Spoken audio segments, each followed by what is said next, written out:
The soup kitchen from the Great Depression of 1929. Hello, y'all. I'm Diana Brienne.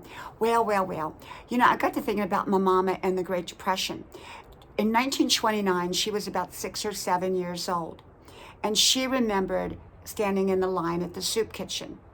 The Great Depression began when the stock market crash happened in October of 1929.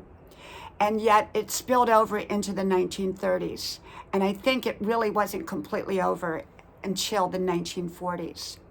During that time, many people lost their homes, their farms, all of their money, their bank accounts, because I guess bank accounts were not insured at that time.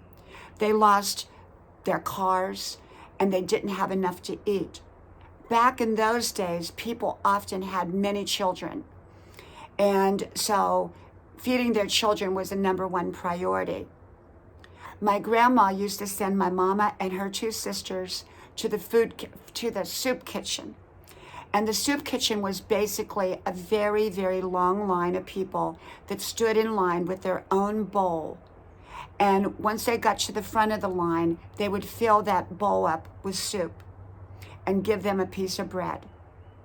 Because often that was all many people had to eat that entire day. And so soup kitchens were very prevalent in the 1920s, the late 1920s, well into the 30s.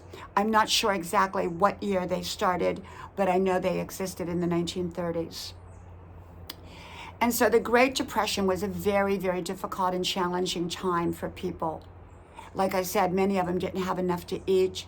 They lost their homes, they lost their cars.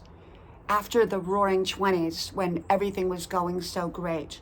So we can learn many lessons from the Great Depression, including from the soup kitchen, to value what you have, to take care of what you have, to be frugal with what you have, and make the most of what you have. Okay? From my house to yours, may God bless you. I hope you like, share, subscribe, and I hope to talk to you soon again. Bye-bye.